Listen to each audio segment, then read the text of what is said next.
Olá, meu nome é José Bispo, seja muito bem-vindo ao canal de Fé em Fé. Esta é a terceira parte da série Doutrina dos Apóstolos. Ao final desse conteúdo, se você gostar, não esqueça de se inscrever, curta e compartilhe. E você que já é inscrito, ative os sininhos das notificações, assim quando houver algum vídeo novo no canal, você vai estar sendo notificado para poder estar tendo acesso ao vídeo o mais rápido possível. Nessa terceira parte da série Doutrina dos Apóstolos, nós vamos estar falando um pouco sobre interpretação. Como nós vamos discutir muitos assuntos doutrinários, é importante, um pouco antes, falar um pouco sobre interpretação. Qual é a visão, com que visão nós vamos abordar o texto bíblico para poder tratar das informações. É interessante também você saber o método de interpretação e ter noções de interpretação para você não ficar somente com o que está sendo dito aqui. Você tem que ter algum instrumento para que você possa, com os seus próprios meios, verificar o que está sendo ensinado, não só por mim, por este canal, mas por tantas quantas forem as pessoas que falarem sobre teologia. Você tem que ter meios de examinar o que está sendo dito, para que você não seja alienado a um determinado pensamento. Antes você tome as suas próprias decisões acerca do assunto. Então, o que nós temos de destacar quando se trata de interpretação bíblica? Primeiro, nós temos que entender que a Bíblia é um livro antigo. A Bíblia não é um livro escrito em português há 2 ou 3 anos, na nossa língua, nem tampouco é escrito em uma língua que ainda está em uso, né? O texto bíblico é um texto antigo, nós temos que saber que nós estamos tratando de um livro antigo e que foi escrito em línguas que hoje são consideradas mortas. Elas existem, mas não estão em uso. Então, nós temos que atentar para isso. Talvez esse seja um dos motivos de muitas pessoas começarem a ler o texto bíblico e desistirem porque não conseguem entender. Então, a melhor forma de você entender as Escrituras, compreender e não se enfadar do texto é conhecer a obra e quais os meios mais adequados para poder interpretar o texto bíblico, para você não desanimar nos seus estudos. Então, nós temos que ter noção que a Bíblia é um livro antigo. A Torá, por exemplo, que são os primeiros livros, eles já estão se aproximando dos 3.500 anos. O Novo Testamento está se aproximando dos 2.000 anos. Então, temos que levar em conta também o número de informações. São muitos livros numa biblioteca só, tratando de um mesmo assunto. Então, a teologia é um assunto vasto e de peculiar tratamento, de estudo, né? Outra observação, a revelação, as Escrituras chegaram até nós, como o próprio nome diz, Escrituras, a revelação chegou até nós por escrito, não chegou em forma de profecia. Por que não chegou a nós em forma de profecias? Porque nós não estávamos lá no momento, por exemplo, em que Jeremias estava dizendo assim diz o Senhor, e proferindo as palavras. No momento em que Moisés estava falando assim diz o Senhor e proferindo as palavras. Nós não estávamos lá no momento em que os apóstolos estavam escrevendo as suas cartas. Nós não tínhamos contato, nós não fomos testemunhas oculares, né, dos fatos. Então, a revelação chegou até nós de maneira escrita. E assim como vários outros idiomas, existem vários recursos de interpretação do texto relacionados à questão linguística, como a língua, os meios gramaticais e tudo mais. Nós vamos, nesse vídeo, lançar ênfase sobre alguns aspectos aqui. Além desses pormenores, nós vamos lançar luz aqui a mais alguns aspectos que são importantes. Primeiro aspecto, são alguns elementos aqui necessários que você precisa ter para poder melhorar a sua interpretação. O primeiro elemento é o contexto geral da Bíblia. O contexto geral da Bíblia você só vai obter se você ler toda a Escritura. Então há uma necessidade para que, se você quiser obter o contexto geral da Bíblia, você tem que ler toda a Escritura. Aí você vai conhecer todos os livros, você vai conhecer os autores, você vai conhecer a narrativa, a história bíblica, para você poder adquirir o contexto geral da Bíblia, né? É um elemento necessário, é um dos primeiros aspectos que nós vamos destacar aqui. Segundo, o contexto do assunto. Você precisa se atentar ao contexto do assunto. Por exemplo, quando Paulo começa a falar sobre um assunto em uma determinada carta, você tem que saber onde esse assunto começa e onde esse assunto termina. Lembrando que quando a Bíblia foi escrita, não havia capítulos e versículos. Então você tem que ignorar os versículos e os capítulos e se atentar ao assunto, e não ao capítulo e versículo. Então você tem que saber onde o assunto começa e onde o assunto termina para você não perder o raciocínio. Aí você vai ter o contexto do assunto. O sentido gramatical das palavras. Tem que estar atento a isso. O sentido gramatical original de uma palavra nunca se perde. Então aquela palavra, ela tem que sempre, você tem que reconhecer as palavras no seu sentido original, no seu sentido gramatical no uso da época. Pode ser que hoje algumas palavras ganhem, com o passar do tempo, outras aplicações.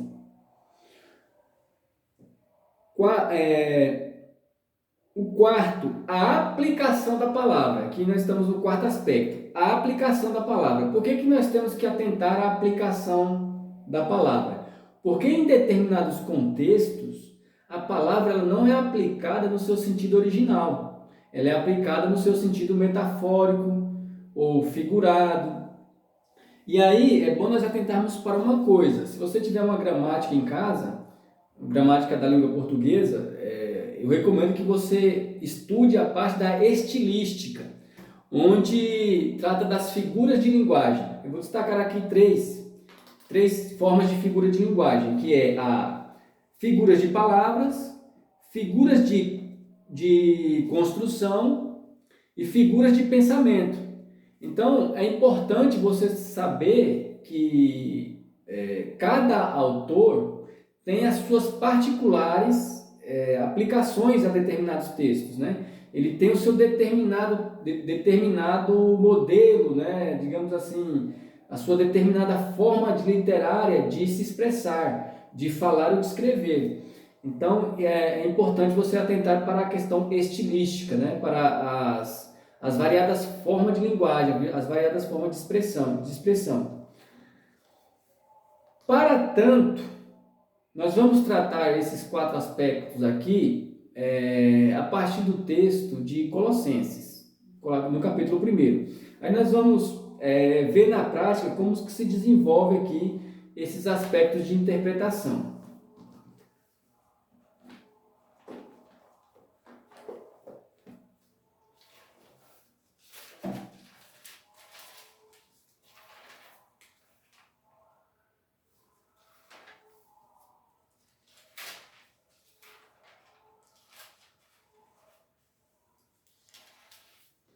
O texto de Colossenses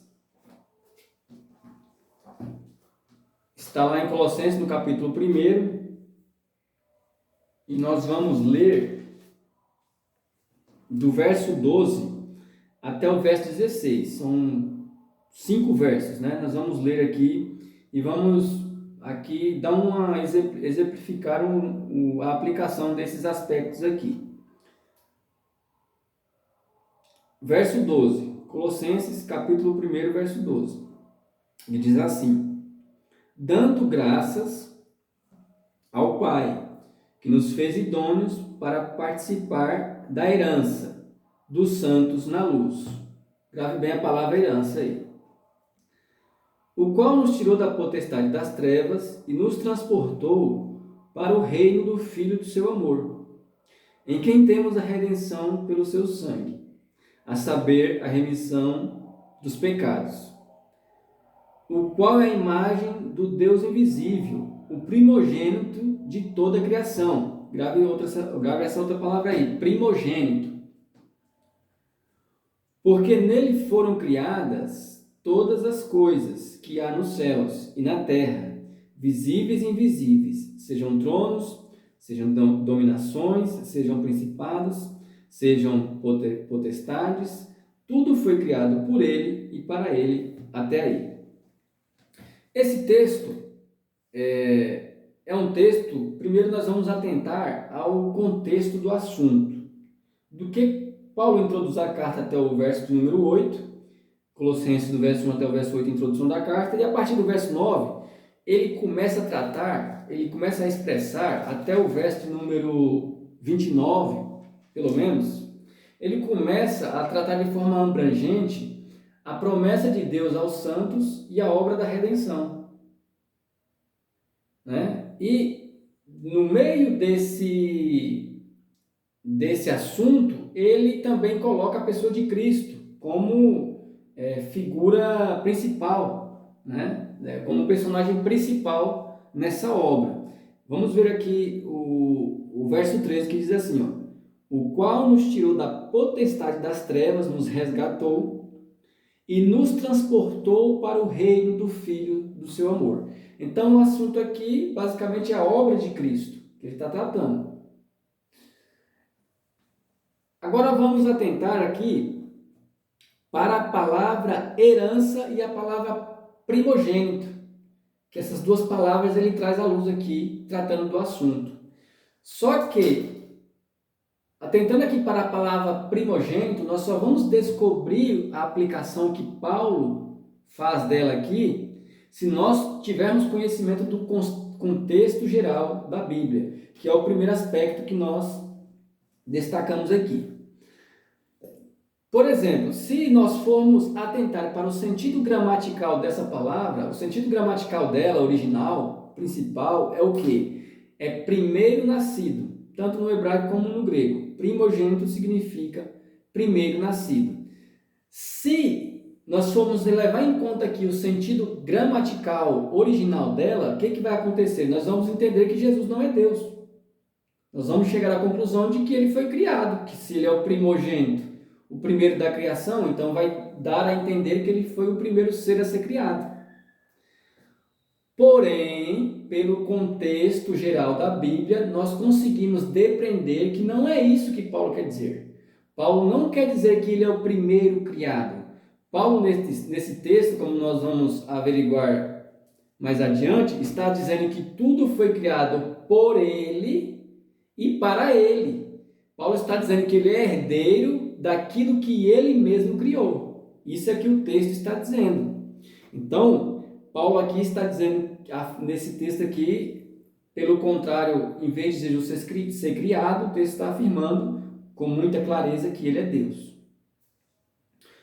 Vamos verificar esse contexto geral da Bíblia analisando alguns textos aqui. Nós vamos analisar Deuteronômio, capítulo 21 e Êxodo, capítulo de número 4. Em Êxodo, capítulo 21, nós vamos atentar para o sentido literal da palavra primeiro nascido. E em Êxodo, capítulo 4, nós vamos atentar para o sentido metafórico. Por quê? O que nós vamos identificar no contexto geral da Bíblia, né? Durante a história bíblica, até mesmo na tradição oriental, extra-bíblica? Nós vamos entender que o primogênito, ele é o herdeiro principal. Quando um pai de família falecia, ou um rei, ou um senhor de terras falecia, o que acontecia? Ele dava presentes, ele dava algumas pequenas porções para os seus filhos, mas para o primogênito ficava o seu patrimônio principal.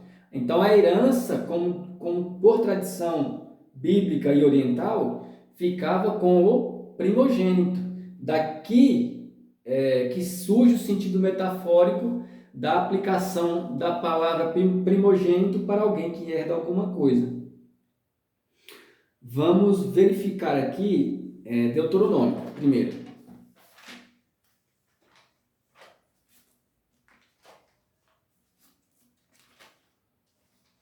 Deuteronômio 21.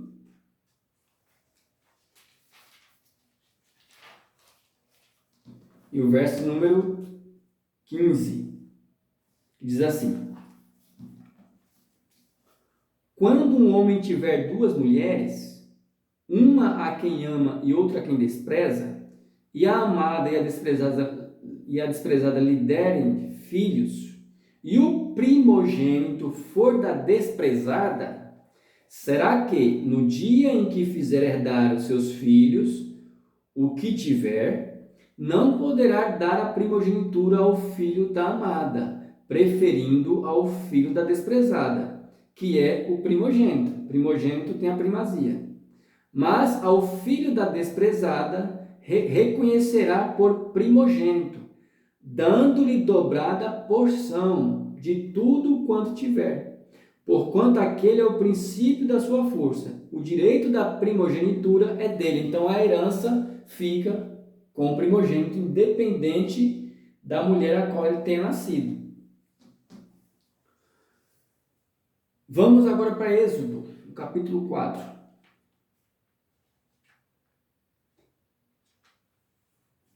E o verso 22. Êxodo 4, 22. Então dirás a Faraó: assim diz o Senhor, Israel é meu filho primogênito. Veja, o sentido aqui é metafórico, porque Israel não foi o primeiro povo a ser criado por Deus, nem tampouco foi gerado direto das entranhas de Deus, né? O sentido aqui é o que? De herança, né? De adoção. Então nós temos aqui um exemplo de sentido metafórico, que é o sentido que Paulo usa lá em Colossenses, no capítulo de número 1. Então nós temos o sentido literal, que segundo a tradição é vinculado às questões de herança, e nós temos tanto de nascimento como de herança, e nós temos o sentido metafórico, que é o sentido de adoção e de transferência de uso, né? Vamos ver outra aplicação, duas aplicações também, literal e metafórica, lá em Lucas, capítulo de número 1, capítulo de número 2.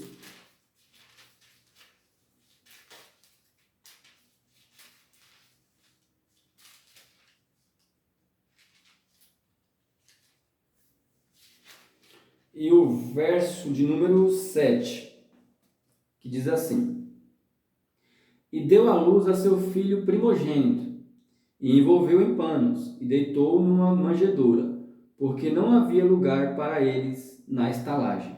Então aqui nós temos um exemplo aqui de uma aplicação literal. Está falando do nascimento de Cristo, e Cristo aqui segundo a carne, o primeiro filho nascido de Maria e de José, né, segundo a carne. E aí nós temos Colossenses, que nós acabamos de ler, onde Paulo faz o uso metafórico da palavra.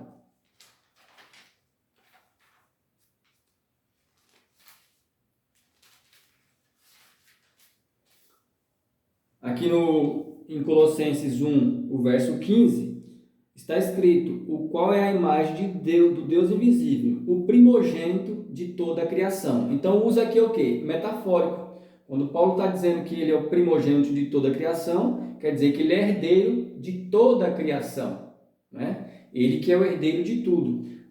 Nós depreendemos mais ainda isso aí analisando o texto no verso seguinte, onde o texto diz assim, no verso 16, que tudo foi criado por ele e para ele.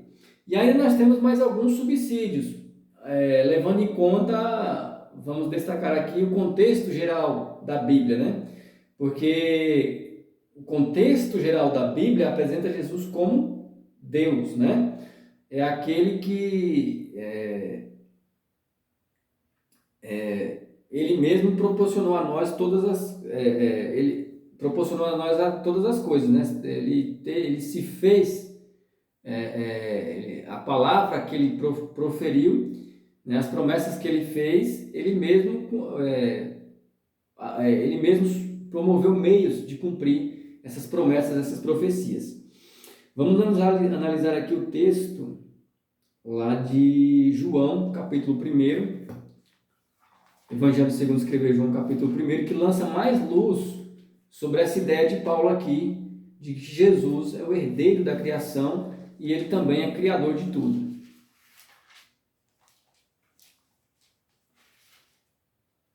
Veja que há uma concordância entre um autor e outro, entre um livro e outro. Isso é o que nós chamamos contexto geral da Bíblia, é um dos aspectos do contexto geral da Bíblia. A concordância de um livro para com o outro, de um autor também para com o outro.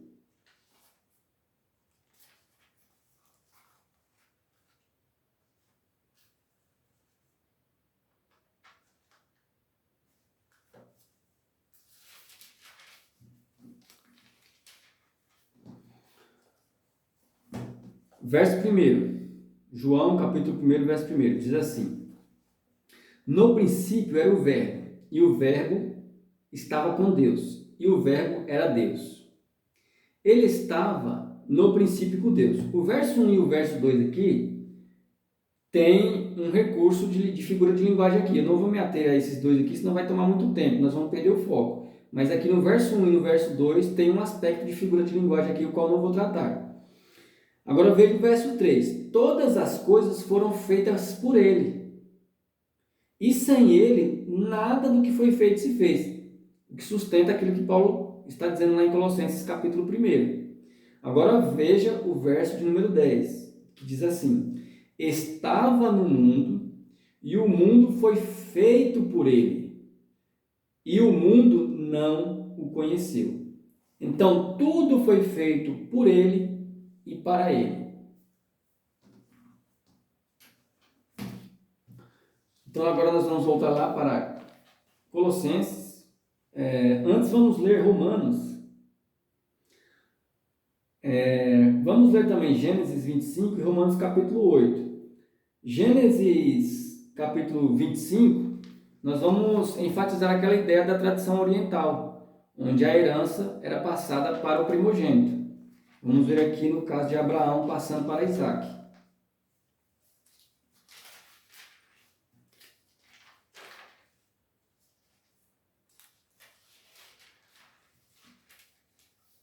Gênesis 25, nós vamos ler do verso de número 1 até o verso de número 6, que diz assim: E Abraão tomou outra mulher, depois que Sara morreu, e o seu nome era Quetura, e deu-lhe à luz Zirã, Joksã, Medã, Midian, Gisbaque e Suá.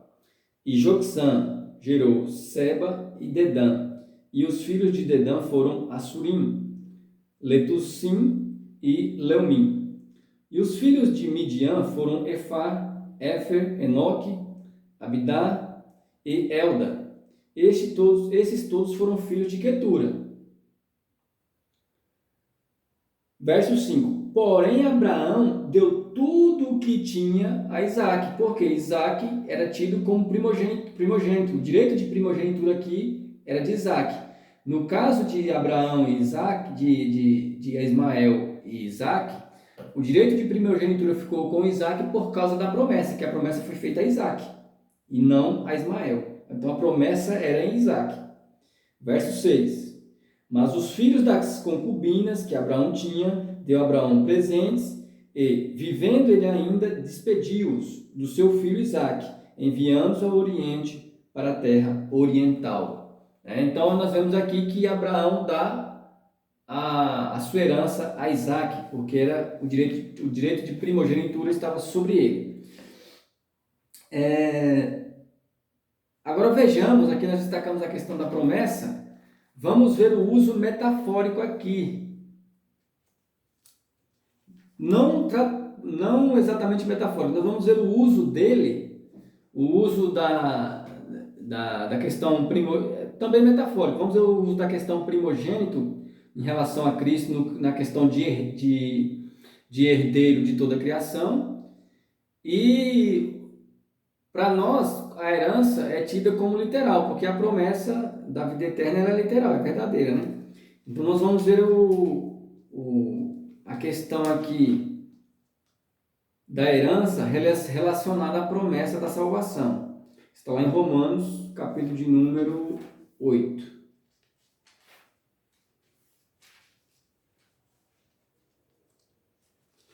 E o verso de número 17. E se nós... Vamos ver a partir do verso 16, que diz assim: o próprio Espírito testifica com o nosso Espírito que somos filhos de Deus.